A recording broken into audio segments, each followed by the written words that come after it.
Hello all, it's my favorite time of the semester because we're going to talk about fonts. I'm going to provide an overview of some key considerations related to working with text, type, and typography. This is going to be really useful information for when we get started on Module 2 this Thursday.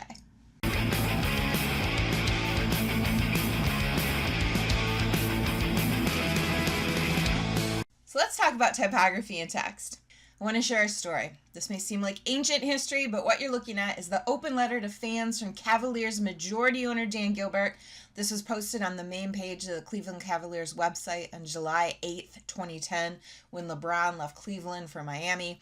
And this open letter appeared multiple other places, including the NBA website. It reads in part, "As you now know, our former hero who grew up in the very region that he deserted this evening is no longer a Cleveland Cavalier. This was announced by a several-day narcissistic self-promotional buildup, culminating with a national TV special of his decision, unlike anything ever witnessed in the history of sports and probably the history of entertainment. Clearly, this is bitterly disappointing to all of us." So the rhetorical content here is powerful, but what do you think people responded to? Many people responded to the fact that the letter was set in Comic Sans. Here are a few responses, one by a CNN correspondent who said, "Dear computer users, if you're ever going to write a fuming letter, think twice about using Comic Sans." And a Time magazine editorialist who said the whole thing is written in Comic Sans, the favored font of middle school breakup letters everywhere. I introduced the history of Comic Sans in the course overview video. It was designed for a specific purpose and a specific context and a particular audience. It was for a talking helper bot for whom Times New Roman was originally used for his voice. And Comic Sans was an excellent font for that purpose. Maybe, though, not an excellent font to deliver a fuming rant about an athlete. Maddie Cronavet, who's a branding and communications strategist, said in a blog piece, "It's not what you say, it's how you say it." Inspired by her claim, I once quipped, "It's what you say and how you say it." And in written documents, the how is often anchored to text and typography. So let's take a font quiz and see what you know about fonts and if you can recognize these font faces. Do you recognize this font? It's a young adult novel series made into a film series. Think glitter vampires. It's Twilight.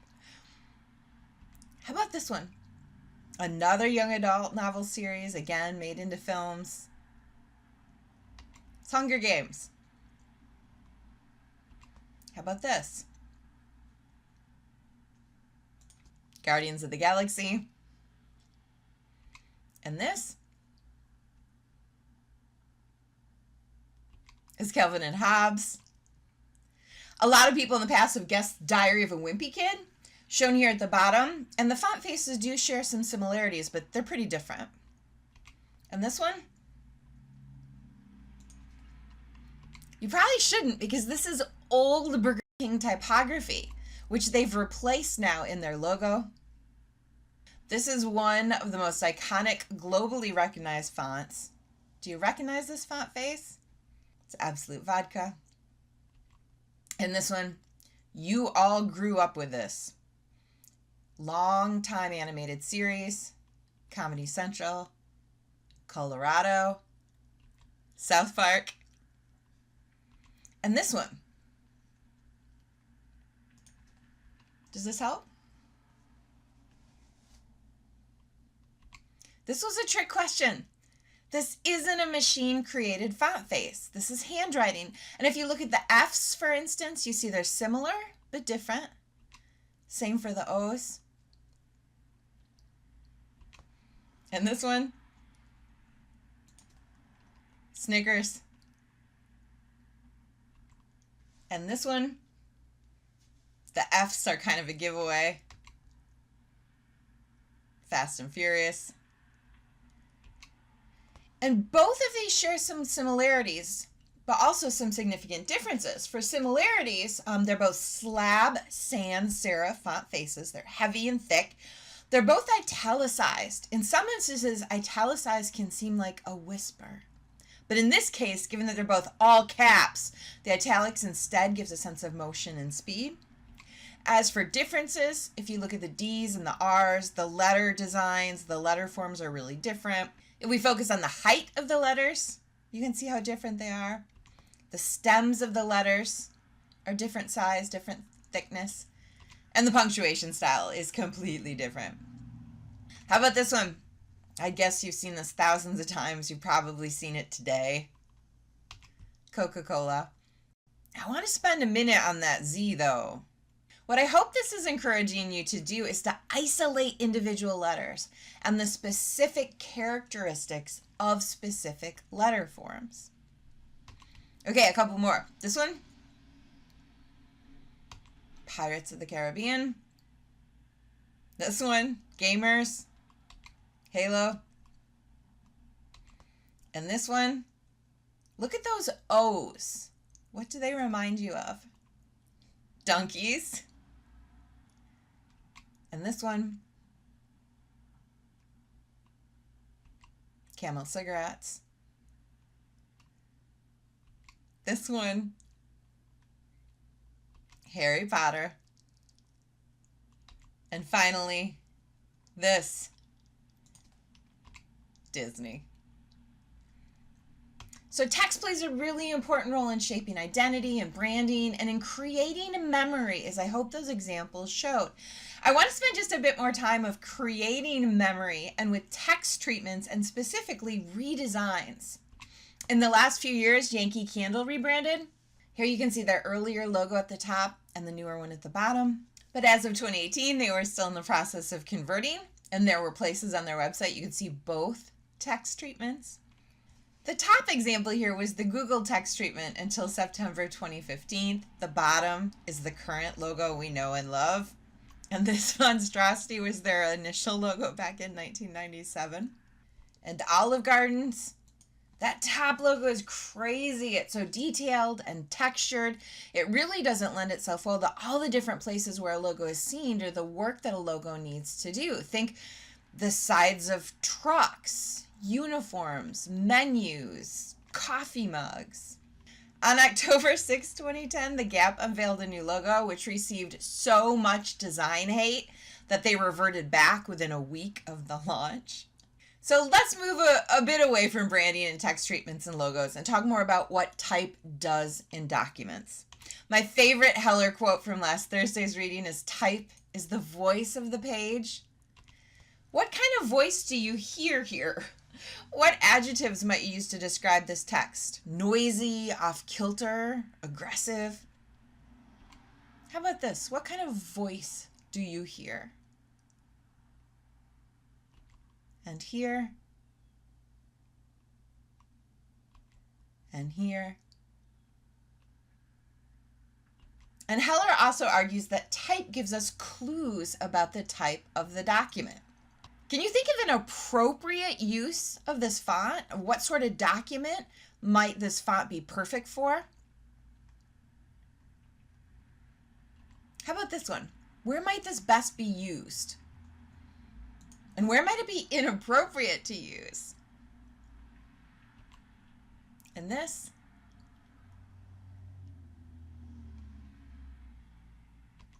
And this, most people say, wedding invite for appropriate use. Readability and legibility are two key concepts that we're going to read about for today. And as Robin Williams tells us, readability refers to when an extended amount of text is easy to read. And certain fonts are more readable than others. If we return to the Coca-Cola font, for instance, its legibility is excellent for two small words, Coca-Cola. However, its readability is low. It's hard to imagine reading an entire document set in this font face. Last week, I asked you to skim the table of contents for the web style guide, and there's a great chapter in the guide about web typography. The authors note some fonts are easier to read on screen than others. Arial, Verdana, and Tahoma, all sans serif fonts, are fairly easy to read on screens. And some more recently developed fonts, including these, are also fairly easy to read on screen. For an example, here's a page from a novel. The page is set to full alignment, that is both the right and left sides of the page, other than the paragraph indents, are block aligned. The font is an old school serif font, which is conventional on print pages, especially print pages the size of novels, which usually aren't more than 6 inches wide. So the lines are shorter, making it easier for our eyes to move from line to line. Here's a web document. The alignment is set ragged right, and the text is set to a sans serif font, making the text easier to read on screen. I want to mention a really important consideration, and that's system standard fonts. There are only about 20 or so fonts that are shared across every computer operating system. If you use a font in a Word document, and I don't have that font installed on my computer, and you send me that Word document, my computer is going to default the fonts. So say you emailed me something like this as a Word document. It has 6 different fonts. If I open it on my computer and I don't have those fonts installed, your document might look something like this. And this is why PDF is our friend. When you save a document as PDF, you lock down your design features. And no matter what fonts the reader has installed, they should see your document as you intended. And we'll talk a bit more about this on Thursday when we get started on Module 2.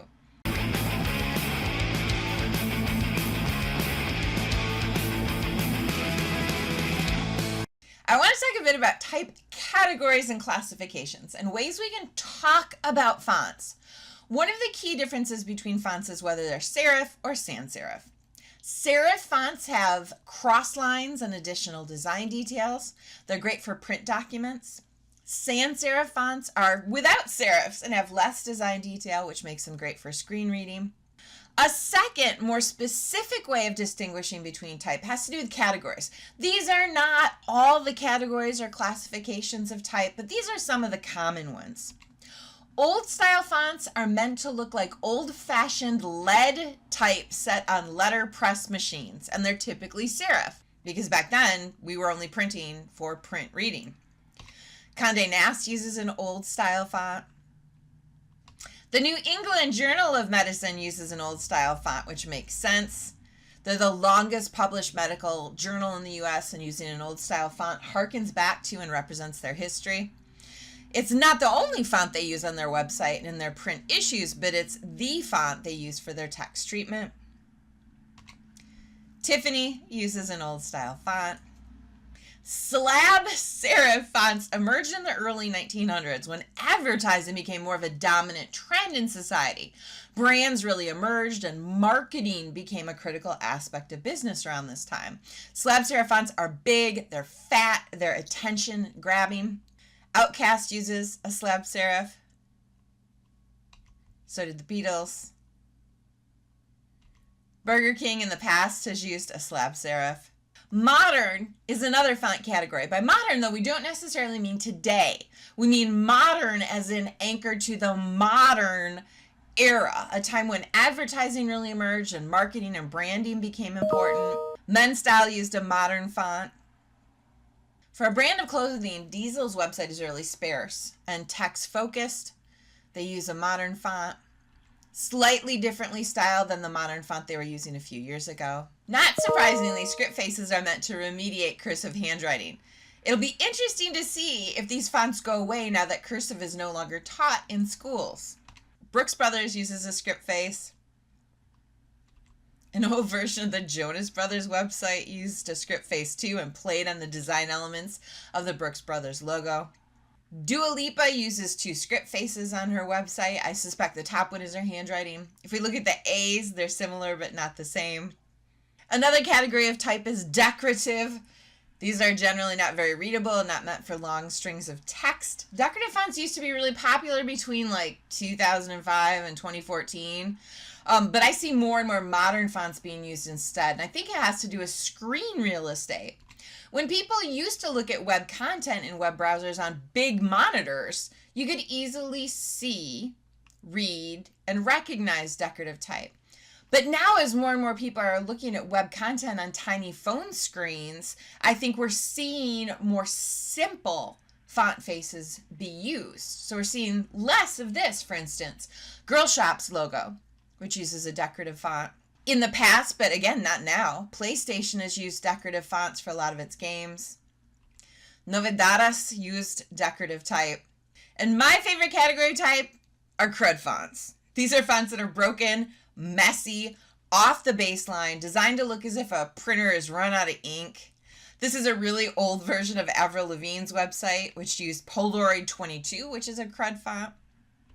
And this is her site now, and she's still using these eroded, decayed-looking CRUD fonts. This is an old version of Toby Keith's website when he used an eroded-looking font.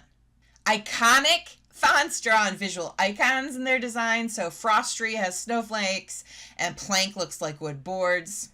And symbolic fonts are type families made up entirely of symbols. Dingbats is one of the most popular. I once met a 5th grade teacher who could read and translate dingbats, and it was scary. We covered a lot today, and you're going to be experimenting with type for Module 2.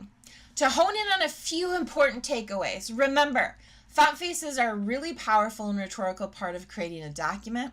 Font faces create identity and associations and build memory and make text memorable. Font faces are important in creating legible, readable text. Font faces often reflect cultural, historic, and other meanings in messages. And we'll talk more about this Thursday, but the CRAT principles are a really important set of tools for designing with type. Remember to carefully select among font faces for the rhetorical work they do for a particular purpose, audience, and context. And pay close attention to the different fonts you encounter, where you encounter them, and pay close attention to the shape and the feel of different letter forms.